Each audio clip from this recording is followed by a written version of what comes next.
apa namanya, pertanyaan berikutnya adalah apakah dianiaya dulu atau disiksa dulu baru ditembak, atau ditembak dulu setelah jadi mayat baru disiksa? Ini kan pertanyaan juga, harus jelas. Tetapi biasanya disiksa dulu atau dianiaya dulu baru ditembak. Berdasarkan hasil pemeriksaan keempat tersangka, menurut perannya masing-masing, penyidik menerapkan pasal 340 subsidiar, pasal 338 junto pasal 55 56 KUHP dengan ancaman maksimal hukuman mati, penjara seumur hidup, atau penjara selama-lamanya 20 tahun. Hari ini ya, saya hadir memenuhi panggilan penyidik Barreskrim Polri. Pemeriksaan hari ini adalah pemeriksaan yang keempat. Ditemukan perkembangan baru bahwa tidak ditemukan, saya ulangi, tidak ditemukan fakta peristiwa tembak menembak seperti yang dilaporkan. Kami akan kejar siapapun yang terlibat dalam pembantaian ini. Kami tidak akan biarkan mereka tidur tenang sampai mereka lari ke lubang semut.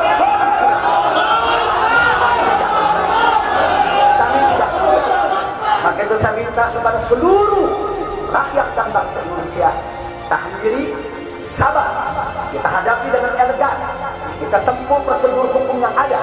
Karena kalau prosedur hukum ini ditempuh dengan baik, insya Allah semua akan terbongkar ya.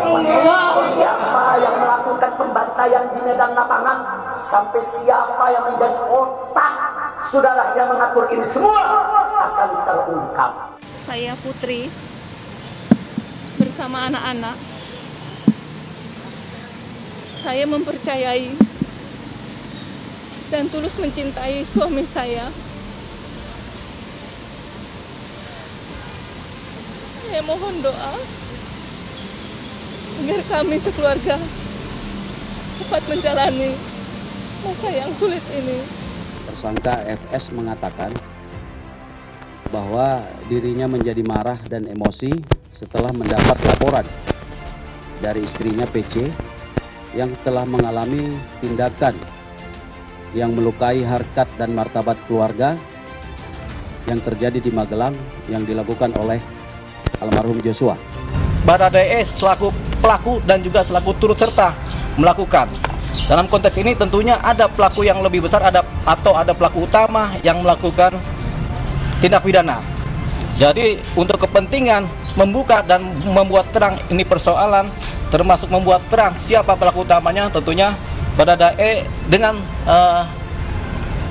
rasa plong dengan hati yang matang, dia menyatakan kesiapannya untuk menjadi justice kolaborator. Kemarin kita telah tetapkan 3 orang tersangka, yaitu saudara RE, saudara RR, dan saudara KM.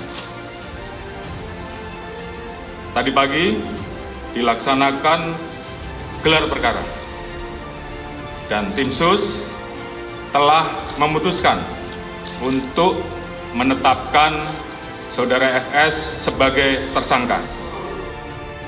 Tragedi Duren 3 berpotensi membuka misteri keterlibatan jenderal di KM 50.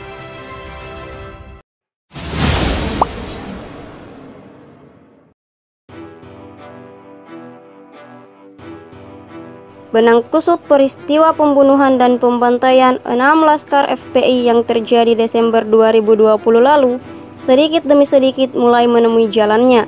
Walau kini rest area di kilometer 50 itu sudah rata dengan tanah, dipasang beton dan pembatas jalan, tetap kita tidak bisa melupakan peristiwa kelam itu. Sedih dan marah bersatu jadi satu. Jenderal dan intelijen hitam yang diduga terlibat KM 50 mulai tidak bisa tidur. Tragedi polisi tembak polisi dalam peristiwa Duren 3 mirip dengan skenario tembak-menembak di KM 50 yang selama ini diberitakan. Kita tunggu saja bagaimana skenario Tuhan bekerja untuk mengungkap kasus ini. Tak ada yang mengira akan ada kasus Duren 3 yang menggegerkan itu. Rekayasa polisi tembak polisi di Duren 3 mulai terkuak. Brigadir J ditembak atas perintah atasannya, begitu pengakuan Brigadir E. Tidak ada tembak-menembak. Akhirnya Ferdi Sambo, seorang jenderal bintang 2, ditahan dan ditetapkan sebagai tersangka. Kabarnya saat ini jenderal tersebut akan digelandang ke tahanan Makobrimob. Suasana Bareskrim sempat mencekam. Pasukan Brimob datang dengan pakaian loreng dan bersenjata laras panjang menggunakan kendaraan taktis. Kita angkat topi atas keberanian dan sikap tegas Kapolri Jenderal Listio Sigit Prabowo. Misteri kilometer 50 mulai ada sedikit titik terang.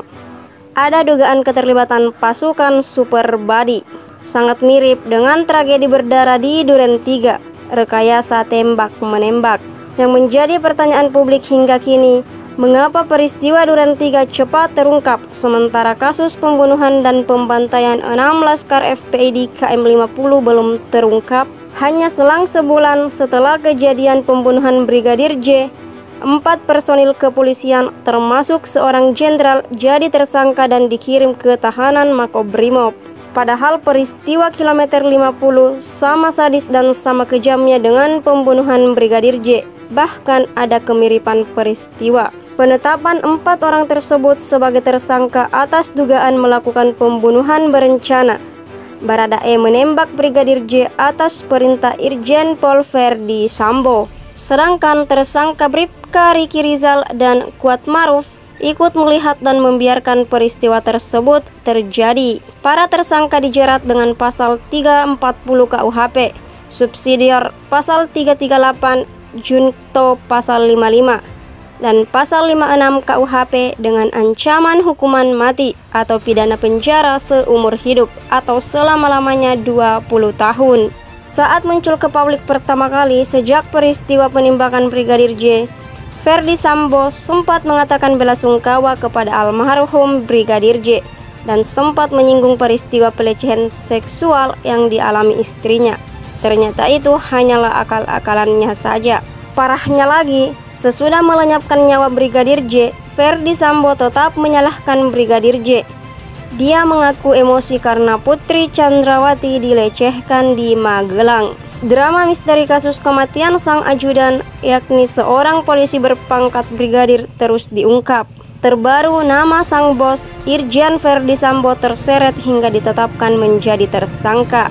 Polri mengungkap motif penembakan terhadap Brigadir Nofriansa Yosua Huta Barat atau Brigadir J oleh Baradae atas perintah Ferdi Sambo. Kepada polisi, Irjen Ferdi Sambo mengaku marah setelah adanya perlakuan yang disebut mantan Kadif Propam itu melukai harkat dan martabat keluarga.